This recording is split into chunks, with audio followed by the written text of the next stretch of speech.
ब्रज भूमि में बहुत समय पहले श्री कृष्ण के परम भक्त रहते थे कुंभन दास जी। उनका एक पुत्र था रघुनंदन। कुंभन दास जी के पास बांसुरी बजाते कृष्ण जी का एक विग्रह था। वे हर समय प्रभु भक्ति में लीन रहते और पूरे नियम से श्री कृष्ण की सेवा करते। वे उन्हें छोड़कर कहीं नहीं जाते, जिससे उनकी सेवा में कोई रुकावट ना हो। एक दिन वृंदावन से उनके भागवत कथा करने का बुलावा आया। पहले तो उन्होंने मना किया, परंतु लोगों के जोर देने पर वे जाने के लिए तैयार हो गए कि भगवान की सेवा की तैयारी करके वे कथा करके रोज वापस लौट आया करेंगे और भगवान का सेवा नियम भी नहीं छूटेगा। अपने पुत्र को उन्होंने समझा दिया कि भोग मैंने बना दिया है, ठाकुर जी को समय पर भोग लगा देना, और वे चले गए। रघुनंदन ने भोजन की थाली ठाकुर जी के सामने रखी और सरल मन से आग्रह किया कि ठाकुर जी आओ भोग लगाओ।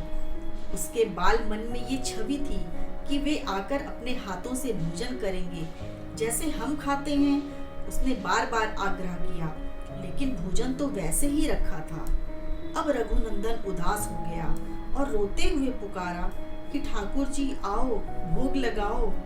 ठाकुर जी ने बालक का रूप धारण किया और भोजन करने बैठ गए और रघुनंदन खुश हो गया।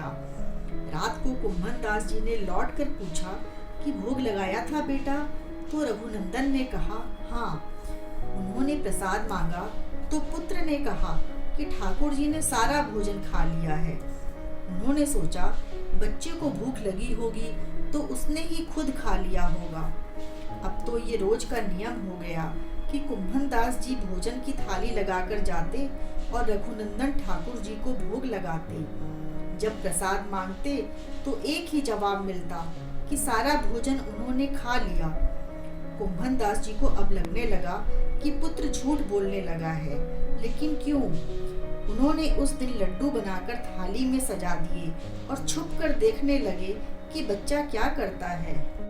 रघुनंदन ने रोज की तरह ठाकुर जी को पुकारा तो ठाकुर जी बालक के रूप में प्रकट होकर लड्डू खाने लगे। ये देखकर कुंभन दास जी दौड़ते हुए आए और प्रभु के चरणों में गिरकर विनती करने लगे। उस समय ठाकुर जी के एक हाथ में लड्डू और दूसरे हाथ का लड्डू मुख में जाने को ही था कि वे जड़ हो गए। उसके बाद उनकी इसी रूप में पूजा की जाती है और वे लड्डू गोपाल कहलाए जाने लगे। अगर ये वीडियो आपको अच्छी लगी है तो चैनल को सब्सक्राइब करें, लाइक और शेयर भी करें। जय श्री कृष्ण।